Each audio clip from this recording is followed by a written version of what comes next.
Hello everyone, welcome to एडुसॉफ्ट।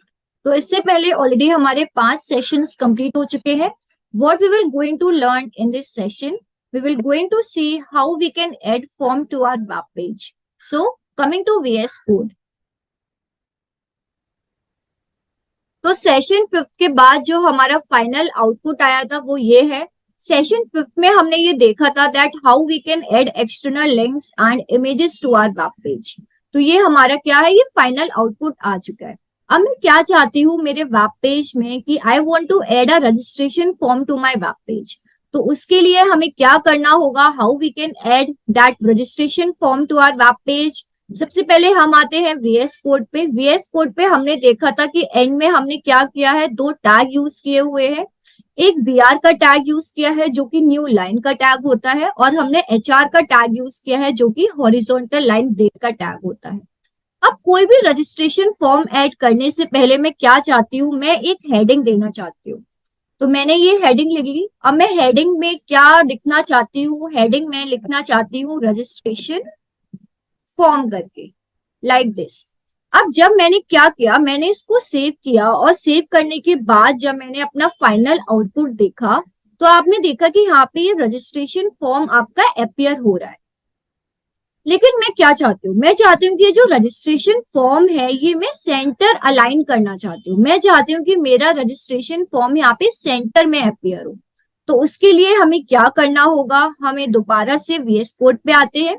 जहां पे ये H2 का टैग है, यहाँ पे मैंने क्या किया, यहाँ पे मैंने एक और एट्रीब्यूट दिया जिसको स्टाइल बोलते हैं।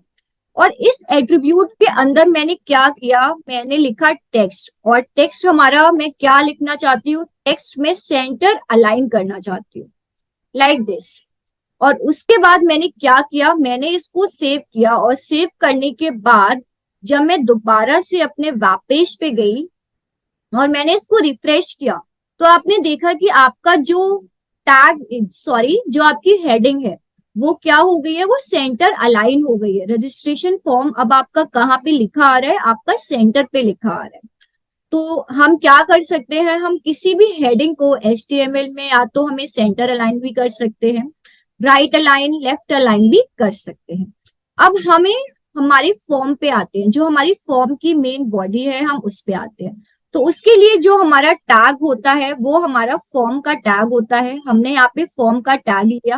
अब फॉर्म के अंदर मैंने क्या किया, मैंने एक टेबल का टैग लिया। अब टेबल में क्या होता है कि सबसे पहले आपका क्या होता है, रो होता है। तो हमने क्या किया, TR यानी रो का टैग ले लिया। और रो के अंदर हम किसका टैग लेंगे, हम डेटा का टैग लेंगे रो के अंदर। अब मैं इसमें क्या सबसे पहले देना चाहती हूँ, मैं देना चाहती हूँ सबसे पहले नेम।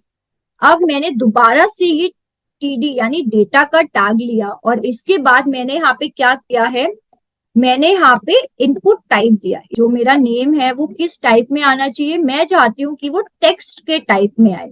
तो input type equal to text. और उसके बाद मैंने क्या किया, मैंने एक सेकंड एट्रीब्यूट लिया जिसको प्लेस होल्डर बोलते हैं। अभी प्लेस होल्डर का क्या काम होता है, ये भी आप जब आउटपुट में देखेंगे तो आप समझ जाएंगे कि यहाँ पे मैंने प्लेस होल्डर क्यों लिया हुआ है। उसके बाद मैंने क्या किया, इसको क्लोज कर दिया। अब मैंने इसको सेव किया, और सेव करने के बाद जब हम दोबारा से अपने वेब पेज पे जाते हैं और मैंने इसको रिफ्रेश किया, आप यहाँ पे देख सकते हैं कि ये जो नेम है ये अपीयर हो रहा है यहाँ पे। अब आपने एक चीज नोटिस की होगी कि ये जो बॉक्स है इसके अंदर आपका नेम लिखा आ रहा है। तो ये क्यों आ रहा है, क्योंकि हमने प्लेस होल्डर जो हमारा एट्रीब्यूट है वो हमने यूज किया है। अब मैंने क्या किया कि जब मुझे सेम टैग यूज करना है तो मैंने इसको कॉपी पेस्ट कर लिया यहाँ से। दोबारा से हम यहाँ पे आते हैं, मैंने एंटर किया और मैंने अपना दूसरा टैग भी यहाँ पे दे दिया TR का। अब नेम की जगह मैं क्या यहाँ पे लिखना चाहती हूँ, मैं नेम की जगह लिखना चाहती हूँ यहाँ पे फोन नंबर। अब मैंने यहाँ पे फोन नंबर लिखा।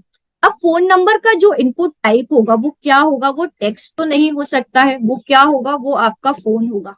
प्लेस होल्डर में मैं क्या डालना चाहती हूँ, ये प्लेस होल्डर में मैं करना चाहती हूँ कि मेरे एस्ट्रिक साइन आ जाए 10। ये हटा देते। अब मैंने क्या किया, इसको सेव किया। सेव करने के बाद हम दोबारा से अपने वेब पेज पे जाते हैं, मैंने इसको रिफ्रेश किया और यहाँ पे आप देख रहे होंगे कि ये फोन नंबर का ऑप्शन है वो ऑलरेडी अपियर हो रहा है यहाँ पे। और आप ये एस्ट्रिक साइन देख रहे होंगे, ऑलरेडी हमारे पास 10 एस्ट्रिक साइन यहाँ पे अपियर हो रहे हैं। अब मैं क्या करूंगी, मैं यहाँ पे कोई भी एक नंबर टाइप करूंगी और इस तरह से आपका ये फॉर्म के अंदर अपियर होगा फोन नंबर। तो हमारे पास भी दो ऑप्शन आ गए, एक नेम और दूसरा फोन नंबर। दोबारा से हम अपने वीएस कोड पे जाते हैं, तो मैंने यहाँ पे दोबारा से टीआर टैग ऐड किया है। नेम की जगह हम क्या लिखेंगे, नेम की जगह हम ईमेल आईडी लिखेंगे। इनपुट टाइप हमारा इसमें क्या रहेगा, तो इनपुट टाइप हमारा ईमेल रहेगा। प्लेस होल्डर में हम क्या लिखना चाहते हैं, प्लेस होल्डर में हम लिखना चाहते हैं example@gmail.com।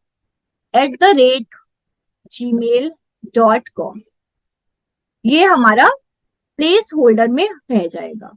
यहाँ से हम क्या करेंगे, हम यहाँ से नेम को हटा देते हैं। दोबारा से मैंने इसको सेव किया और सेव करने के बाद जब मैं दोबारा से अपने वेब पेज पे जाती हूँ और मैंने इसको रिफ्रेश किया, तो आप देख रहे हैं कि जो आपका ईमेल आईडी है वो इस तरह से अपियर हो रहा है। Name, phone number and email ID आपके फॉर्म में अपियर हो चुकी है। अब हम क्या चाहते हैं, अब मैं चाहती हूँ जेंडर अपियर कराना, कि आपका जेंडर मेल है या फीमेल है। मैं चाहती हूँ कि वो एक ना सर्कल टाइप में आए, जैसे होता है ना कि you have to select any one of them. तो उसके लिए हमें क्या करना होगा, हमें रेडियो बटन्स का यूज करना होगा। तो उसके लिए हम क्या करेंगे, हम दोबारा से यहाँ पे टीआर टैग का यूज करेंगे। अब टीआर टैग के बाद मैं यहाँ पे क्या नाम देना चाहती हूँ, मैं यहाँ पे नाम देना चाहती हूँ, उससे पहले हमें क्या करना होगा, टीडी टैग यूज करना होगा। अब उसके बाद मैंने क्या किया, अब जेंडर में जो आपका इनपुट है वो क्या रहने वाला है हम वो देख लेते हैं। यहाँ से दोबारा से हमने टीडी टैग का यूज किया है।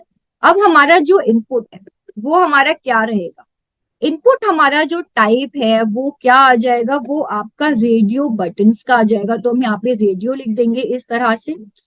फिर हमारा नेम क्या रहेगा, नेम हमारा रहेगा जेंडर। ये हमें क्या बताना है, हमें ये बताना है ना कि कौन सा जेंडर है, तो हमने यहाँ पे लिख दिया जेंडर करके। फिर हमने क्या किया, इसको क्लोज कर दिया और हम इसको एज एन मेल लिखना चाहते हैं।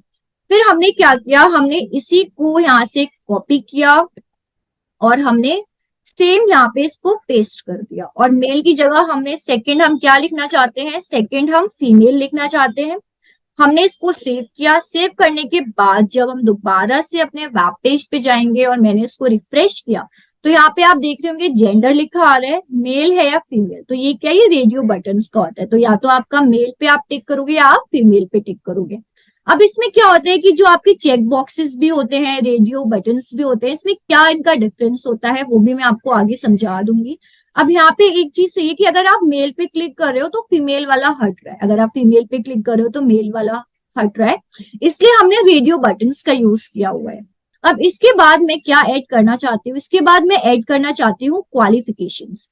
तो उसके लिए हम दोबारा से अपने टीआर टैग पे आते हैं, दोबारा से हम एक और टीआर टैग देंगे और टीआर टैग के अंदर हम एक टीडी टैग देंगे और वहां पे मैं लिखना चाहती हूँ एजुकेशनल क्वालिफिकेशंस। फिर हमने क्या किया, दोबारा से हमने क्या किया है, टीडी टैग दिया है।